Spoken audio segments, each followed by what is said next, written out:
combining ethnography, that's a difficult word for an international person, with queer feminist and embodiment theory. His work foregrounds houses, kinship, and performative affirmation as community care. CCED centers youth voices to map resilience, belonging, and new possibilities for healing through performance.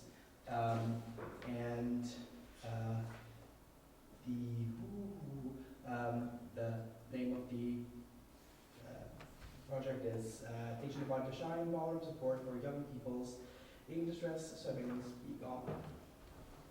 Okay, so thank you very much. So my name's CC, I'm a PhD student from the Drama Department, and today I'll be talking to you a little bit about my PhD idea, Teaching the Body to Shine, Ballroom, and the Undoing of Eating Distress as Othering for Today. You're probably wondering what I mean by ballroom. I hope some people have a little inkling of what I'm talking about. And eating distress, I'm sure nobody's heard that term, but don't worry, I'll go through that a little bit later on. Third thing is eating distress, which I've shortened to EDstress. These are individuals presenting challenges with food, eating, and body image. This is a term in my PhD that's sort of come about to broaden the term. So what is EDstress? So it's othered by surveillance, discipline, and micro-recognition. I'm focused on the how and not a curative effect within my PhD. So first thing I want to look at is distress is visible. Young people are known through their bodies, and this idea of having a lived experience with our bodies. As I've said, visible bodies, we see distress when people are in distress and in need of their bodies. Regulated norms, medical criteria, treatment pathways. These are things that are out there on how we can look at cures and treatment. And I find that a lot of treatment in especially eating disorders goes down with cognitive therapy, which I'm sure some of you have heard is a treatment plan over a large scale of things such as depression, anxiety. So as I was just saying, so the links to dominant frameworks, this idea of medicalisation, that there is a beginning with eating distress. My PhD explores if there is a beginning and what does that look like. This constant risk management, a set of dangers that need to be monitored, predicted, and controlled. Individualism, located within the body or psyche rather than produced through relationships, culture, or structure. So, as I said earlier, I'll give you a little bit on what ballroom actually is. So, ballroom is a predominantly black community that comes together out of protest against the binary organisation of gender, the heteronormative, and so many things that puts queer people into spaces. Predominantly shown through the LGBTQ community documentary Paris is Burning, I'm hopefully you've seen one, which discusses houses, these people that have found a chosen family because their original family rejected them for being queer. These people come together to form these houses, this idea of kinship, and they compete in these competitions, these sort of glamorised balls where people walk categories such as runway, voguing, face, all these things that we see in programmes such as Drag Race here, if anyone's watched Drag Race. Here's a few books that I'm engaged with at the moment. Disidentifications by Jose Munoz Esteban, who explores this idea of accept nor reject, obey or not to obey. These are people that have created a survival strategy in our world today to survive. Next book is House of Impossible Beauties. I've just started this book, which is by Marlon Bailey, which is about the history of ballroom in Chicago. And last up is Judith Butler. I'm sure a lot of us have engaged with Judith Butler in how bodies come to matter. And I thought I'd put a little video on just so you guys get the essence of what ballroom is, and sometimes we do need to see something. Apologies for any swearing.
So ballroom is a very colourful, expressive environment where people walk and get the scorecard, these titles that they create within these houses to prize the things that are missing in normative scripts.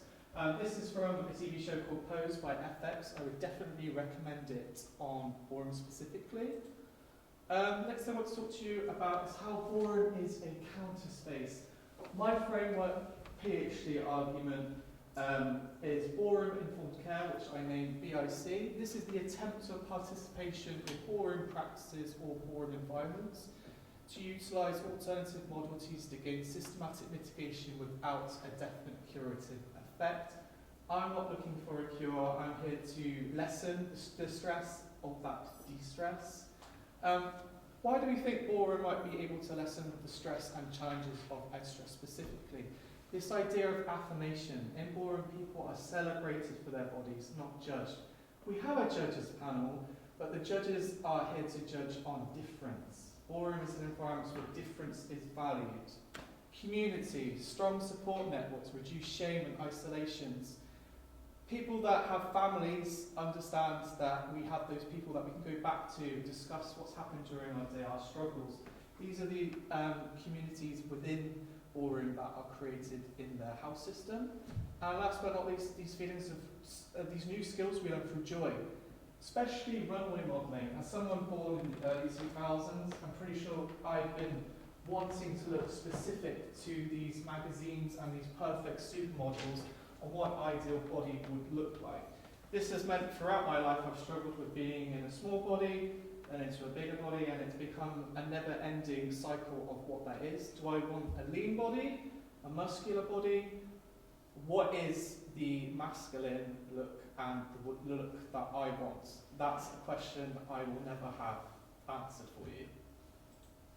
Which leads me on to from managed to shining bodies. As I said earlier, these issues with control. Eating distress is a control response to being distressed. In ballroom, this idea of performance, we are trained to be seen and evaluated aesthetically. These feelings of shame that we have to hide our eating distress are mitigated through style. These bodies that are crafted, difference is amplified, aesthetic labour produces value. And last, this idea of risk. In ballroom, skill is orientated towards what we can be learned, crafted over time, and collectively discovered, and that is made transmissible. Which goes on to embodied pedagogy. This idea of walking, working a category, posing, like we do in the magazines, TV shows, endurance, staying relevant, staying on top, staying competitive through practice. Why does this matter? So within ballroom, my idea is that attention begins to shift. We are in an environment that has completely changed how the outside world is perceived. This is an environment where, again, difference is valued. It's almost parallel to the world we've always grown up to know. That comes into our values.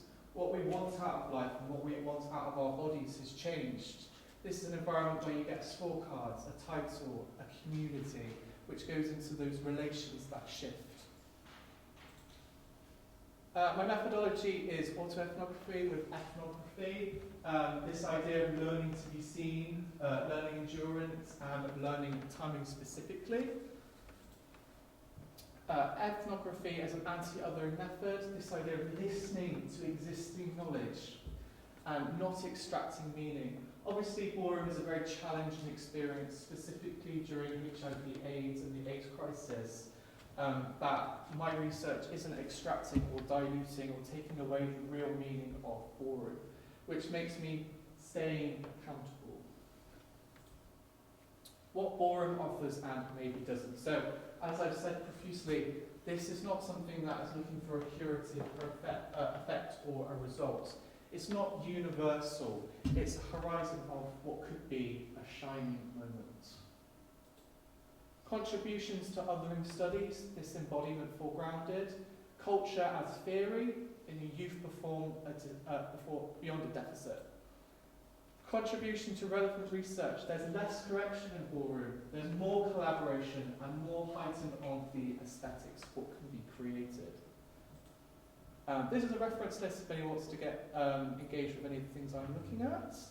And I'm going to leave you with a closing thought. What if support did not ask bodies to disappear but to shine?